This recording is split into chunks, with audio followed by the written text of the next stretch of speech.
ये एक ऐसा सब्जेक्ट है जिसको अगर आपने अच्छे से कवर कर लिया तो आप बहुत हाई स्कोर कर सकते हैं, अप्रोक्स 94%। मैंने किया था, इसलिए मुझे लगता है कि आप भी कर सकते हो।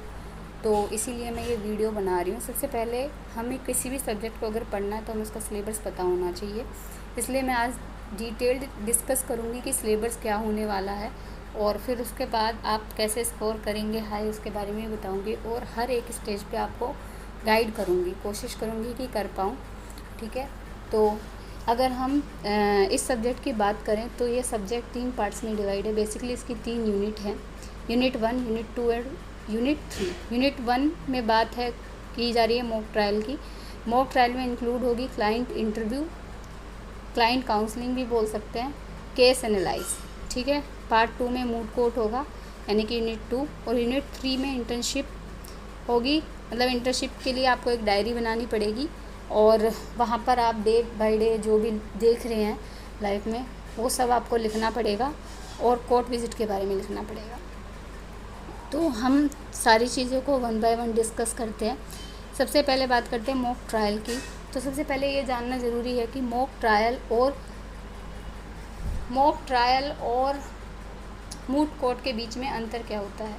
तो मॉक ट्रायल का मतलब है डिस्ट्रिक्ट कोर्ट तक की जो प्रोसीडिंग होती है वो मॉक ट्रायल में आती है। बेसिकली जब से आप एक सूट इंस्टीट्यूट करते हो वहाँ से जब तक फाइनल डिसीजन आता है ट्रायल कोर्ट का, तब तक की जो प्रोसीडिंग होती है उसको हम मॉक ट्रायल बोलते हैं। उसके बाद अगर मान लो कोई उस डिसीजन से खुश नहीं है, चाहे बात मैं सिविल केस की करूँ या क्रिमिनल केस की, तो कंप्लेंट दर्ज हुई क्रिमिनल केस में या केस दर्ज होगा, उसके बाद जो भी जजमेंट आया उससे कोई खुश नहीं है तो वो क्या करेगा, अपील करेगा। तो जब आप अपीलेंट स्टेज पे जाते तो वहाँ पर जो स्टेज होते हैं उसे हम मूड कोर्ट कहते हैं। तो बेसिकली जो भी एविडेंस वगैरह रिकॉर्ड होने होते हैं, examination in chief, cross examination, ये सब मॉक ट्रायल में होता है। और जो अपील होती है वहाँ पर ज़्यादातर जो जनरल प्रोसेस है वो यही है कि आपको आर्ग्यूमेंट्स देनी होगी, और जो एविडेंस ऑलरेडी रिकॉर्ड है उन्हें देखा जाएगा। बहुत ज़्यादा ज़रूरत होगी तो शायद शुरू से वो कुछ एविडेंसेस ले, एक आध या ना ले, it's depend on the डिस्क्रिएशन of the जज। ठीक है, तो सबसे बेसिक अंतर यही है कि ट्रायल कोर्ट की जो प्रोसीडिंग होती है वो मॉक ट्रायल में आती है जब तक जजमेंट आता है तब तक की, और उसके बाद अगर आप अपील के स्टेज पे जाते हो तो वो मूड कोर्ट होता है। बेसिकली आपको अपील के लिए बोला जाएगा।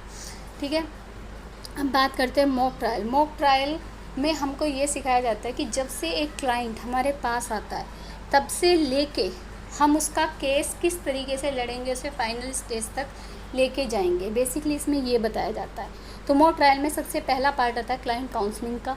क्लाइंट काउंसलिंग में ये सिखाया जाता है कि जब एक क्लाइंट हमारे पास आएगा तो हम उसे कैसे डील करें, किस तरह से हम उसका विश्वास जीते, भरोसा जीते, उसे ये बात विश्वास दिलाए कि हम उसके केस को अच्छे से लड़ सकते हैं। उसके बाद क्लाइंट काउंसलिंग के बाद, क्लाइंट काउंसलिंग में ही इसमें बेसिकली केस एनालाइज के लिए बोला जाएगा। 5 मार्क्स की यहाँ पर हर एक एक्सरसाइज होती है। तो 5 मार्क्स की आपकी क्लाइंट काउंसलिंग हो गई, 5 मार्क्स का आपका केस एनालाइज हो गया। केस एनालाइज में क्या है कि जो आपको मॉक ट्रायल के लिए केस दिया जाएगा, ठीक है, उसी केस को आपने एनालाइज करके लिखना है, रिटर्न में देना है। वो आपके टीचर आपको फॉर्मेट दे देंगे और उस फॉर्मेट में आपको करना होगा।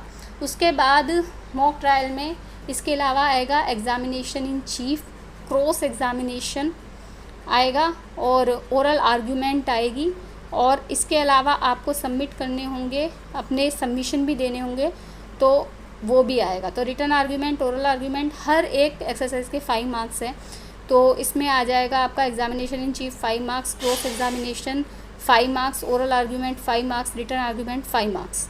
ठीक है, एग्जामिनेशन इन चीफ और क्रॉस में क्या अंतर होता है मैं ये बता देती हूँ। एग्जामिनेशन इन चीफ जो होता है वो आप अपने विटनेस का करते हैं, और जो क्रॉस एग्जामिनेशन होता है आप वो दूसरी पार्टी के विटनेस का करते हैं। बेसिकली आप खामियां निकालते हैं, उसे पकड़ने की कोशिश करते हैं, और उसने जो बातें कही एग्जामिनेशन इन चीफ में सामने वाली पार्टी के विटनेस ने, उसमें आप कमियां निकाल के उसे कॉन्ट्राडिक्ट करा के उसके प्रूव्ड फैक्ट को अनप्रूव करने की कोशिश करते हैं, यानी कि अपने केस को मजबूत करने की कोशिश करते हैं। क्रॉस में हमेशा आपकी कोशिश यही होती है कि आप सामने वाले गवाह को झूठा साबित करें। ठीक है, तो ये मॉक ट्रायल हो गया। फिर उसके बाद आपको आर्गूमेंट करना होगा, ऐसे ही जैसे करते हैं एडवोकेसी में।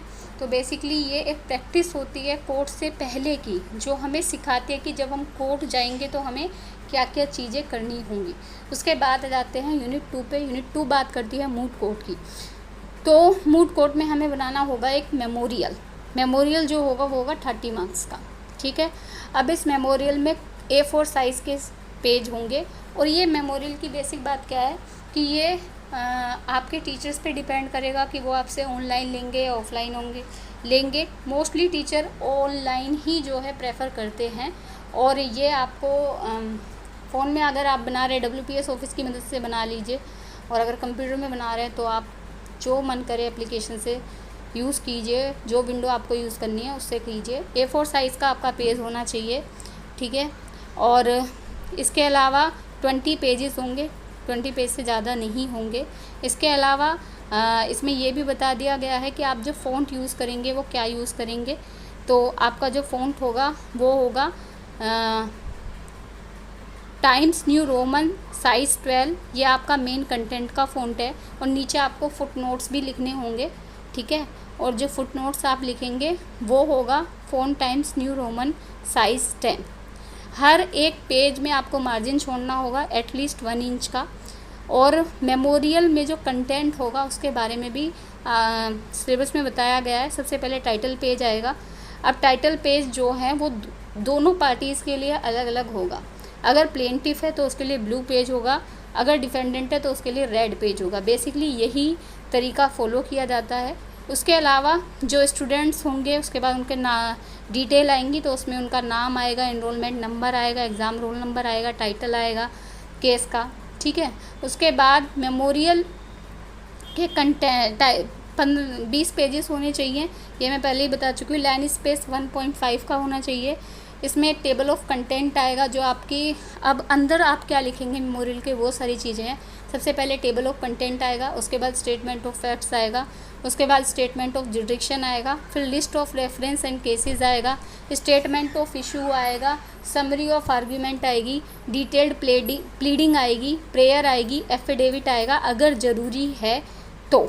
और इसके अलावा अगर आप अपनी तरफ से कुछ अच्छा करना चाहते हैं, कुछ एक्स्ट्रा करना चाहते हैं, तो आपको अलाउ किया गया है कि आप जब आर्ग्यूमेंट कर रहे होंगे तो कोई एनेक्स्चर वगैरह भी दे सकते हैं।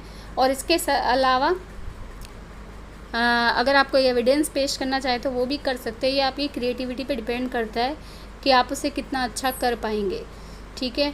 अब रूल्स क्या होंगे ओरल आर्ग्यूमेंट्स के लिए। कोर्ट की जो लैंग्वेज होगी वो बेसिकली इंग्लिश रहेगी, लेकिन अगर आप अपने टीचर से पूछे और वो आपको अलाउ कर दे तो आप हिंदी में भी दे सकते हैं। मेरा सजेशन है कि आप जिस लैंग्वेज में अच्छा कर पाएँ आप वो वाली लैंग्वेज चुनें, और रिक्वेस्ट करें टीचर को कि आपको जो है वो अलाउ करे। अगर आप जिस भी लैंग्वेज में ज़्यादा अच्छा कर सकते हैं, चाहे वो इंग्लिश है, हिंदी है, आप पर डिपेंड करता है। हर एक स्टूडेंट को 10 मिनट दिए जाएंगे, ठीक है। और अगर टीचर चाहे तो आपके टाइम को बढ़ा भी सकता है, पर मोस्टली नहीं बढ़ाते, 10 मिनट ही दिया जाता है। जितना भी अच्छा आपका चाहे सबमिशन हो, जितना भी अच्छा आप आर्ग्यूमेंट कर रहे हो, बहुत ही एक्सेप्शनल केसेस होंगे अगर ऐसा होता होगा तो। हमें तो नहीं मिला था। 10 मिनट ही, मतलब 10 मिनट में हो जाता है। 10 मिनट टाइम देते हैं, 10 मिनट कम ही हो जाता है। कोई 5 मिनट में कर देता है, कोई 7 मिनट में कर देता है। और उसके बाद फिर एवेलुएट किया जाएगा। तो आपकी आर्ग्यूमेंट ऐसी होनी चाहिए मेमोरियल की कि टीचर इम्प्रेस हो जाए और वो आपको फुल मार्क्स दे। उसके बाद हम आते हैं इंटर्नशिप डायरी पे।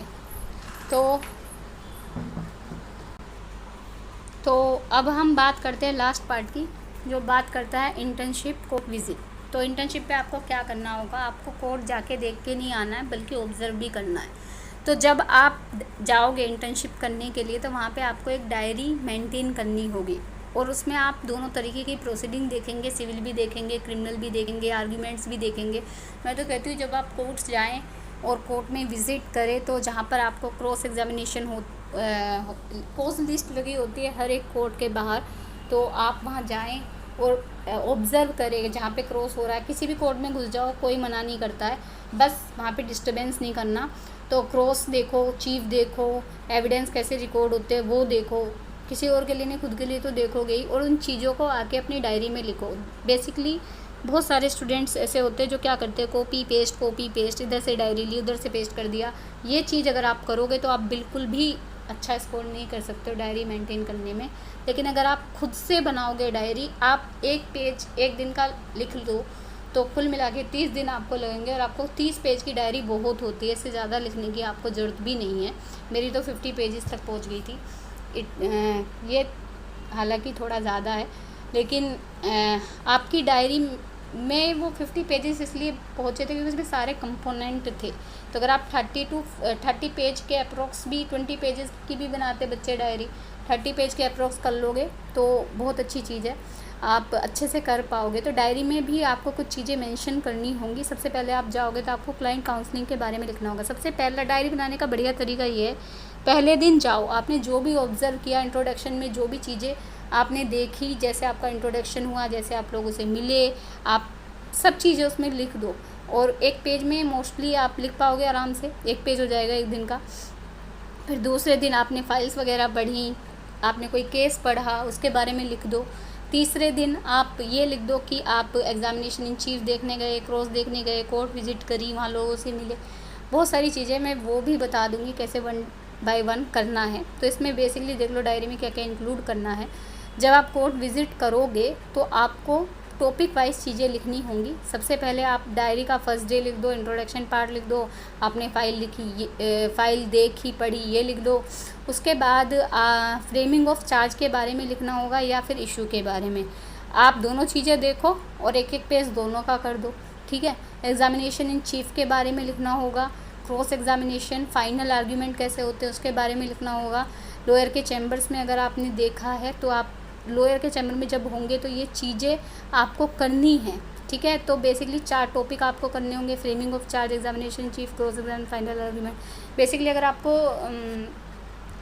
कई बार क्या होता है कि बच्चे जब नए नए इंटर्न पे लगे होते हैं ना, इंटर्नशिप कर रहे होते हैं, तो उनको ना वो कोर्ट फीस के लिए भी भेज दिया जाता है। तो उसका भी एक प्रोसेस होता है, वो देख लिया, वो ऑब्जर्व कर लिया, वो लिख दो, ठीक है।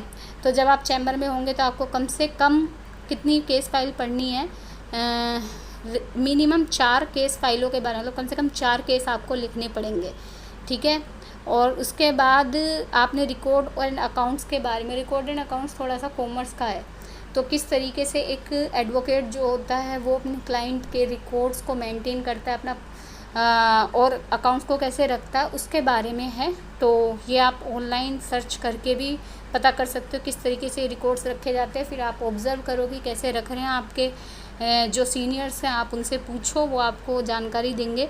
उसके बाद लीगल रिसर्च करनी है एटलीस्ट 2 केसेस में। देखो जब आप लीगल रिसर्च के बारे में करोगे तो आपके चैम्बर में कोई भी केस आया, आप क्या करो, आप उस केस के फैक्ट लिख लो और उसमें जितने भी सेक्शन लगेंगे, ठीक है, जो जो चीज़ें एप्लीकेबल हो रही है वो सब लिखो। सबसे पहले बेसिकली सेक्शन आपको ढूंढने पड़ेंगे कि यहाँ पे कौन कौन से सेक्शन एप्लीकेबल होंगे।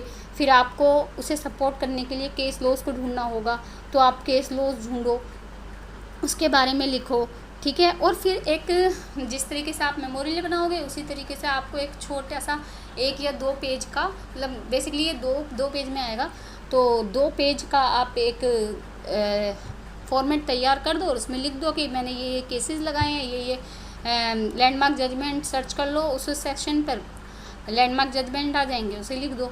उसके बाद ड्राफ्ट करने कम से कम 2 डॉक्यूमेंट, ठीक है, ऑन गोइंग केस पे। तो आपको आपकी मर्जी है, आप एक सिविल का रख लो, एक क्रिमिनल का रख लो।